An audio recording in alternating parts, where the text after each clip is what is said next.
3 très bonnes raisons de me rejoindre pour cet essai aujourd'hui. Tout d'abord, comme vous l'avez peut-être vu, on a récemment choisi le X3 hybride rechargeable comme véhicule personnel.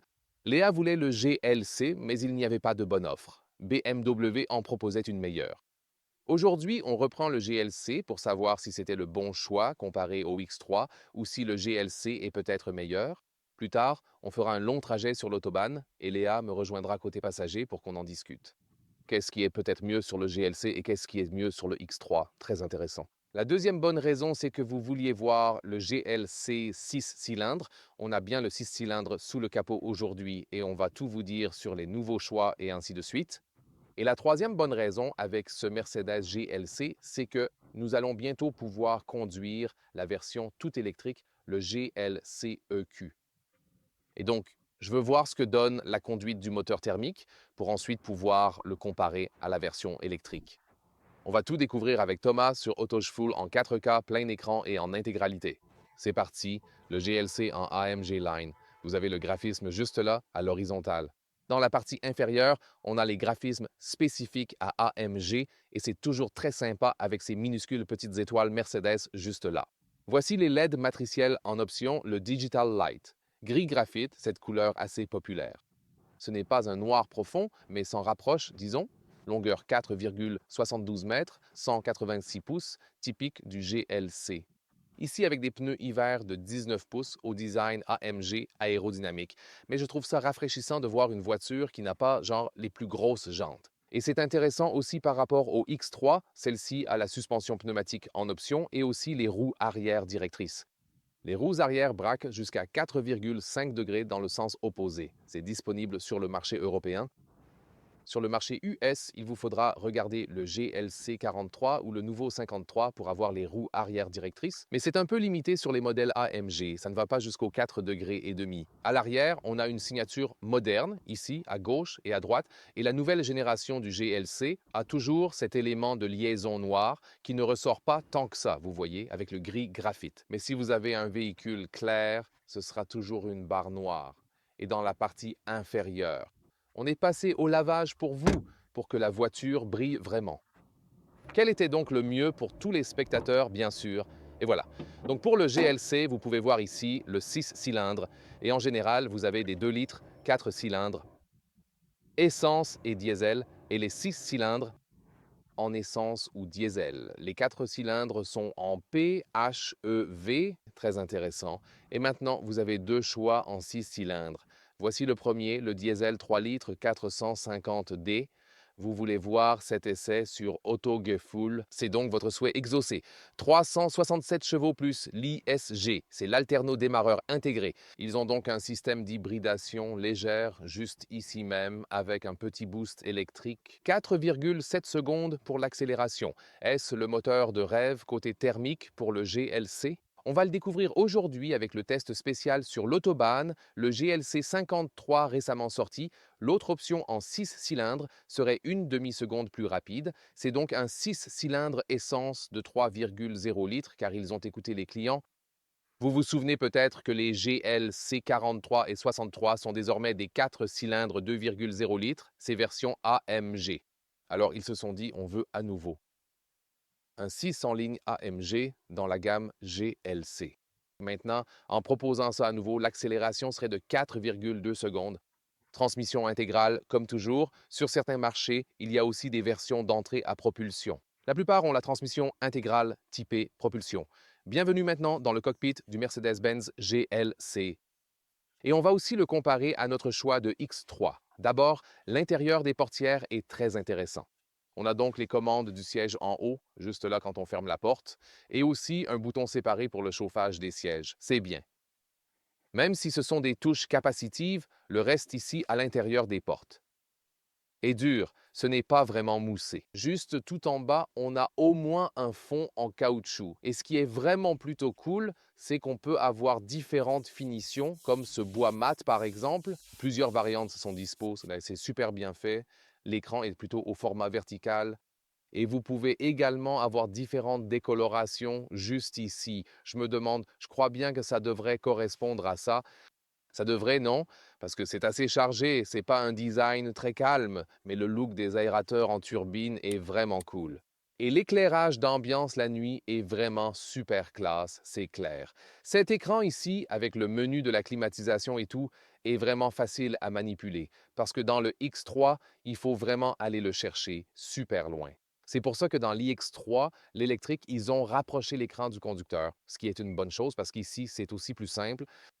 Voyons voir ici la distance entre le volant et l'unité de clim. Même si c'est une unité numérique et que je préfère le physique, c'est facile à contrôler. Et aussi dans le nouveau GLCEQ, ils ont fait l'inverse. Ils ont replacé l'écran plus loin et dans ce format horizontal. Comme vous voyez, ça va et vient dans l'industrie automobile. On ne comprend pas vraiment pourquoi. L'ergonomie des sièges est un peu mieux dans le X3. J'y ai donc une meilleure position et là, ce sont les sièges en cuir véritable. Mais pour le GLC, on peut aussi avoir un simili-cuir haut de gamme très souple, avec ventilation qui est même plus doux que le vrai cuir, en fait. Ensuite, vous avez ici l'ouverture en deux parties, par exemple. Pas mal d'espace pour utiliser les chargeurs de sièges. Et puis, cette console centrale peut rester épurée comme ça ou s'ouvrir comme ici. Ces porte-gobelets sont adaptatifs, oui, mais les bouteilles ont tendance à valser. Je peux vous montrer ça d'ailleurs. Donc quand j'ai genre une bouteille standard, au fait la boîte à gants est bien spacieuse ici. Alors là, on a cette bouteille. Et vous voyez ici. Ça ne maintient pas assez les bouteilles. C'est plutôt pour des tasses à café. C'est un problème qu'ils ont réglé maintenant avec le récent restylage de la Mercedes Classe S. Je vous ai montré ça tout à l'heure. Ils ont maintenant ce design à 4 points qui retient aussi les bouteilles un peu plus lourdes. C'est vraiment super cool. Le plateau de charge par induction est caché juste en dessous, aussi corrigé sur le restylage de la classe S. Donc ouais, il y a toujours du pour et du contre. Ce volant est la ligne AMG 2 double branche. Le volant de base est aussi dispo. Et pour le GLC, on peut aussi choisir un volant sans cuir animal. Ils viennent de l'introduire avec la dernière mise à jour du modèle. C'est en fait une offre plutôt intéressante avec de très grands instruments numériques juste ici. Mais ici, tout sur le côté, du soft touch sur la partie haute et tout ça. Franchement, je suis très content de la qualité de finition. À l'arrière, ce qui est cool, c'est qu'on a aussi un beau revêtement à l'intérieur de la porte, par exemple, au moins sur la partie haute. Et puis ici, pour l'espace aux jambes, ça passe pour des adultes de grande taille, je dirais, quand c'est moi qui conduis. Ouais, pas mal pour les genoux. Et la garde au toit avec un 1,89 m, aucun souci non plus. Il y a aussi un toit panoramique en option. Ouais, les places du milieu, le tunnel central est vraiment large, donc pas idéal pour un grand adulte. Ce qui est cool, c'est que quand je rabats le siège, regardez celui de devant. Et voilà. Comme ça, vous pouvez facilement rabattre celui-là.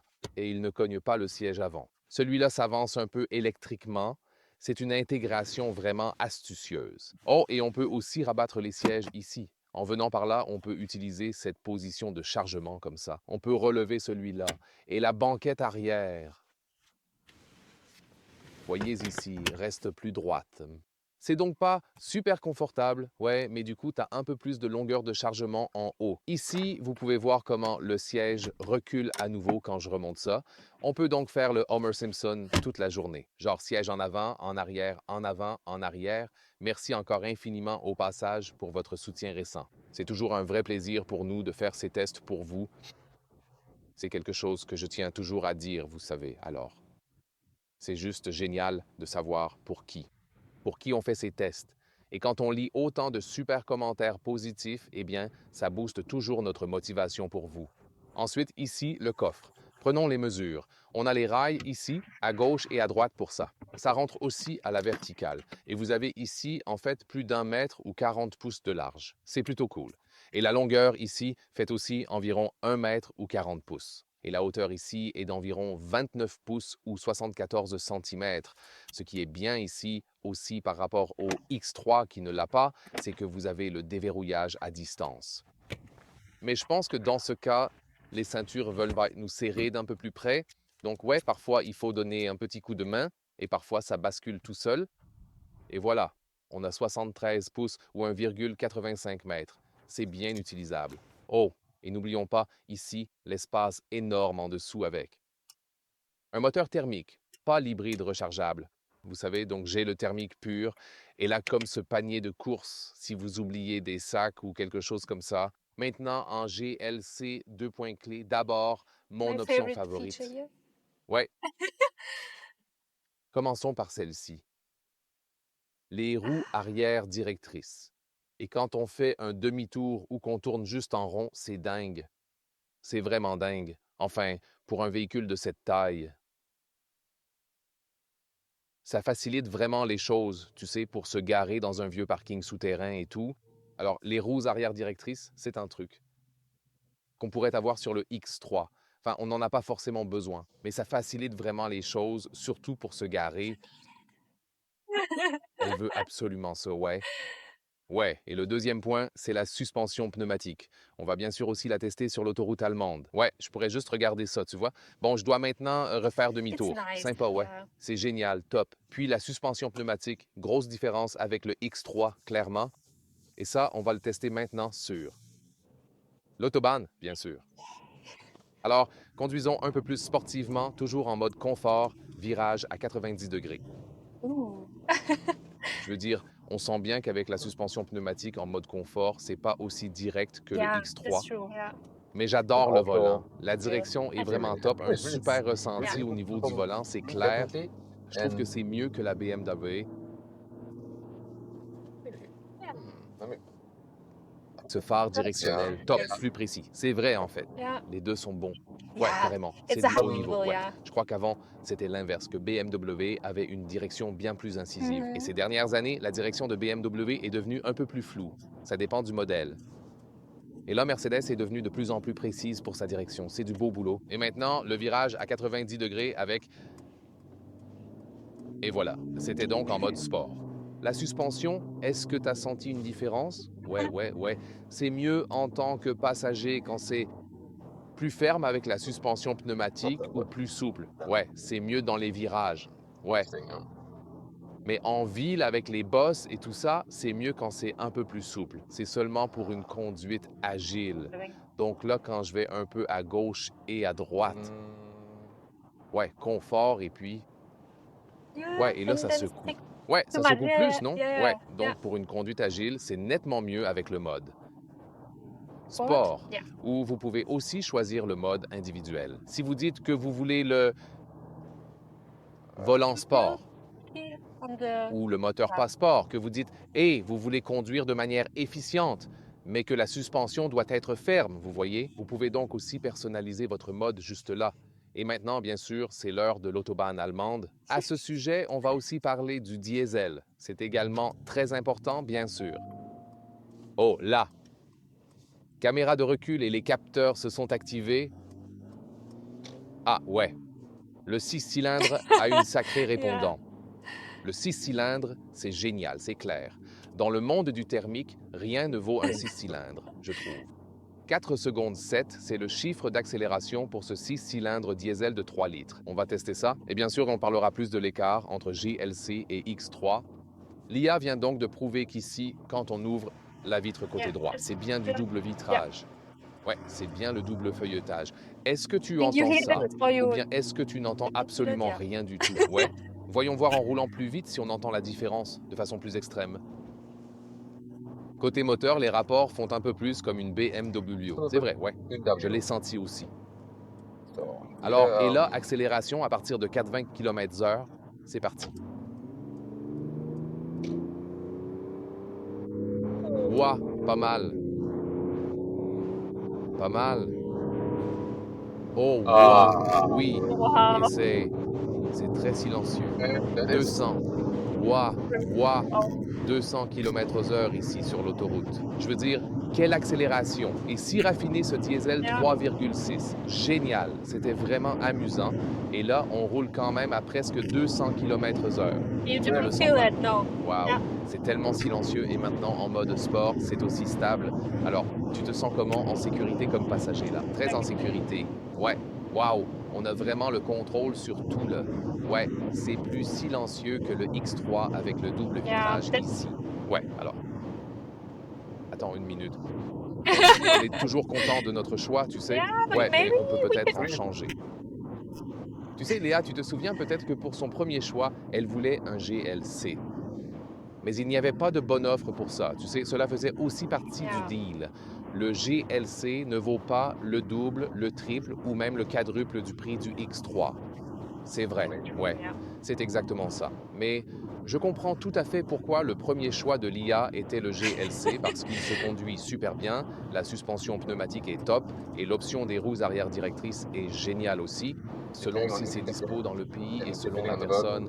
Et j'adore l'éclairage d'ambiance et l'intérieur avec les éléments en bois qui... J'adore, ouais, c'est vraiment beau. Yeah. Le style en bois mat est superbe, tout comme l'éclairage d'ambiance d'ailleurs. Ouais, c'est vraiment cool.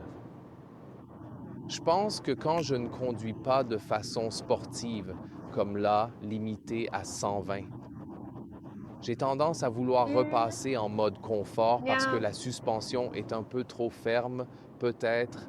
Oui, c'est mieux maintenant en mode confort, c'est plus fluide, on peut changer ça Yeah. facilement. Ouais, au moins on a cette sorte de touche capacitive et tout le bloc bouge quand on appuie, mais au moins on peut faire défiler les réglages. Pas besoin de confirmer sur l'écran, c'est parfait comme ça. On peut aussi tester le régulateur de vitesse juste ici.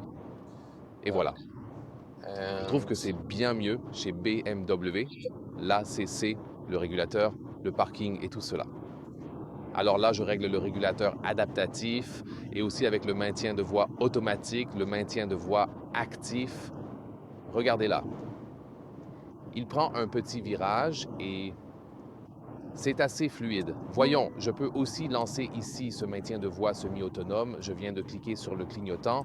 C'est d'un haut niveau, ouais, mais yeah, BMW est Yeah. peut-être it's un really peu, high ouais, level. peut-être avec l'IX3, ouais, Maybe. ça c'est Yep. le niveau Yeah. supérieur. Vous Yeah. savez, j'ai hâte Yeah. de voir le Yeah. GLCEQ. Ouais, si But le GLCEQ est encore un what cran they yeah. au-dessus, j'attends ça avec impatience. Mhm. Mais je pense que c'est comme ici, GLC et X3, comme pour les versions thermiques, hybrides rechargeables et tout ça, ou diesel, les deux sont Yeah. Yeah.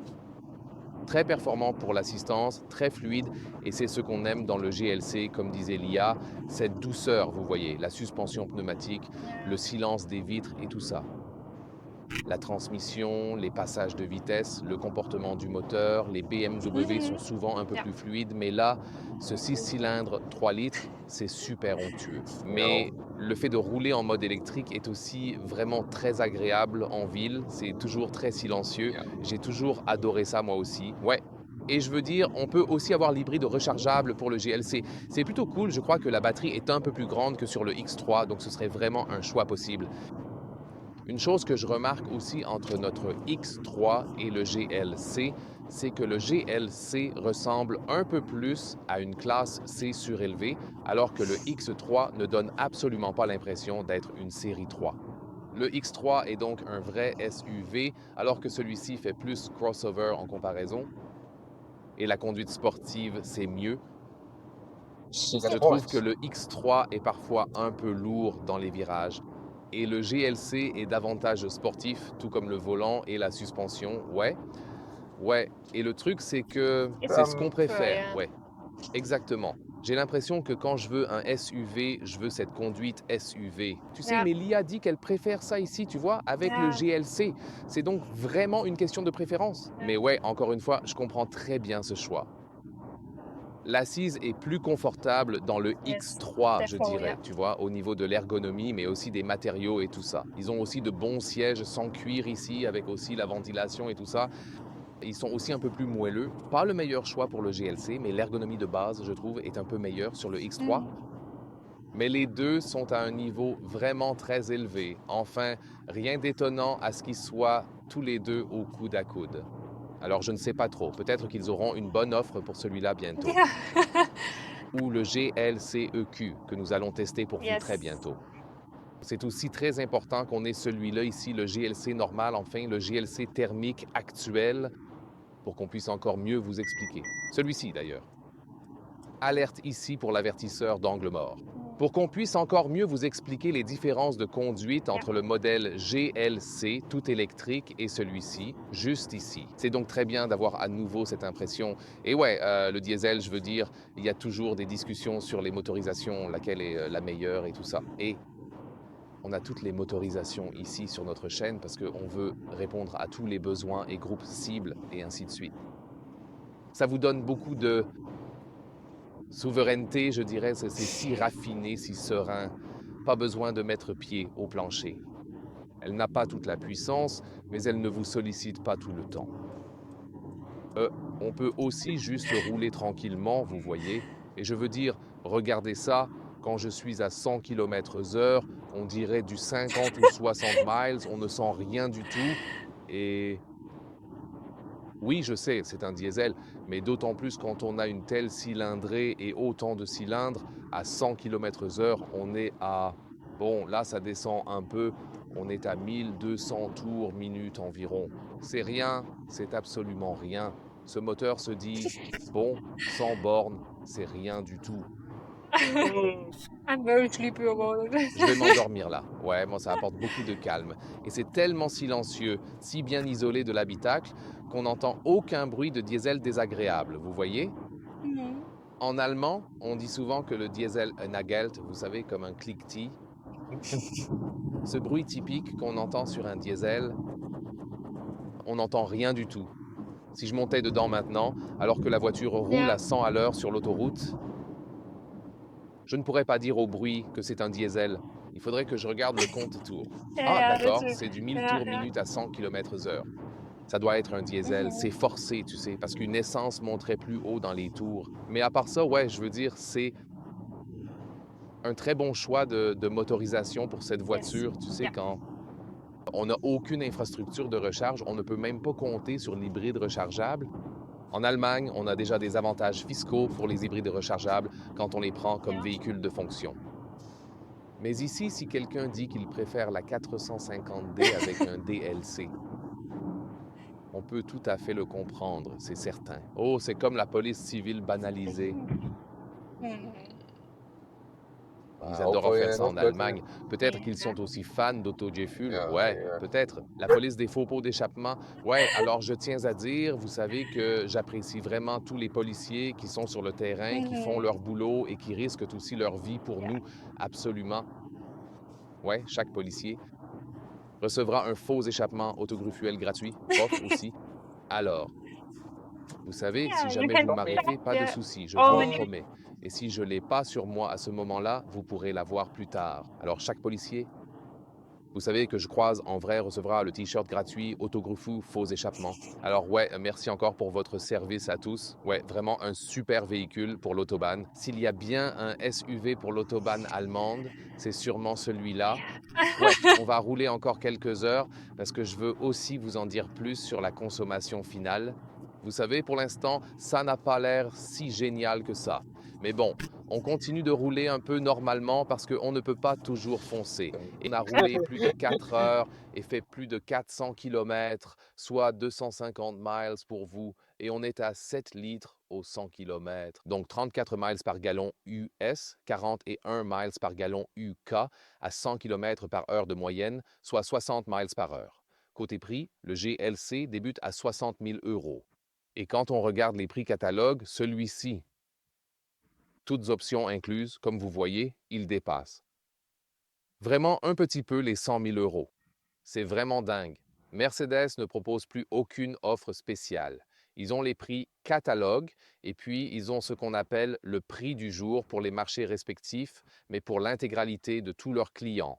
D'un côté, on peut se dire que c'est juste, mais d'un autre côté, il n'y a plus d'offres super spéciales comme chez d'autres constructeurs avec des offres de leasing particulières.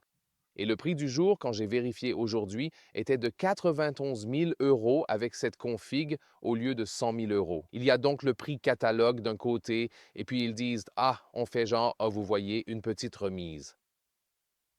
Sur le véhicule, vous savez, et c'est valable pour la journée, pareil pour tout le monde. Alors, ouais, c'est bizarre d'un côté et tout à fait compréhensible de l'autre, mais bon, peu importe si c'est 100 000 ou 90 000, dans les deux cas de figure, ça reste super cher. Ce que vous dites, c'est que ce diesel de 3,6 litres est un vrai moteur d'autobahn, vous voyez? C'est tellement raffiné et cultivé, vraiment agréable à conduire. Si on compare au BMW X3, on est toujours satisfait du choix, oui. Alia préfère plutôt la conduite et la position d'assise un peu plus basse, façon crossover.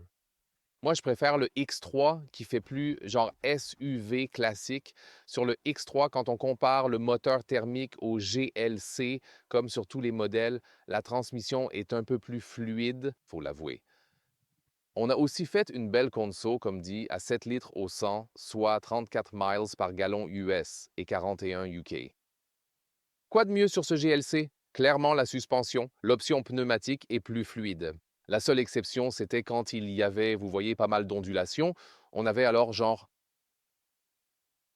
là où le X3 était un peu plus ferme, mais d'une certaine manière mieux pour l'estomac, vous voyez? Et bien sûr, les roues arrière directrices, ça rend les manœuvres tellement faciles pour entrer et sortir du parking souterrain, par exemple. Ce n'est pas proposé sur tous les marchés mondiaux, ces roues arrière directrices combinées avec la suspension pneumatique. Il faut donc vérifier les offres locales. Ça dépend vraiment. C'est aussi plus silencieux que le X3 sur l'autoroute. Alors oui, il y a certains facteurs où le GLC est clairement meilleur. Par contre, le X3, par exemple, a une meilleure ergonomie d'assise. C'était donc particulièrement important pour moi, surtout quand on est grand. Et puis, bien sûr, c'est une question de goût. Les deux se valent. Deux super SUV. Aucun regret pour l'X3. Mais on s'imaginerait bien passer au GLC s'il y avait une offre intéressante. Et bientôt, il y aura aussi la décision à prendre. Si on passe au tout électrique ensuite, on hésitera aussi entre le BMW iX3, le GLC EQ et le Volvo EX30. On vous tiendra donc au courant de ce choix et j'espère que vous avez apprécié notre virée d'aujourd'hui en 6 cylindres diesel. Maintenant, il est temps d'aller voir d'autres concurrents ici.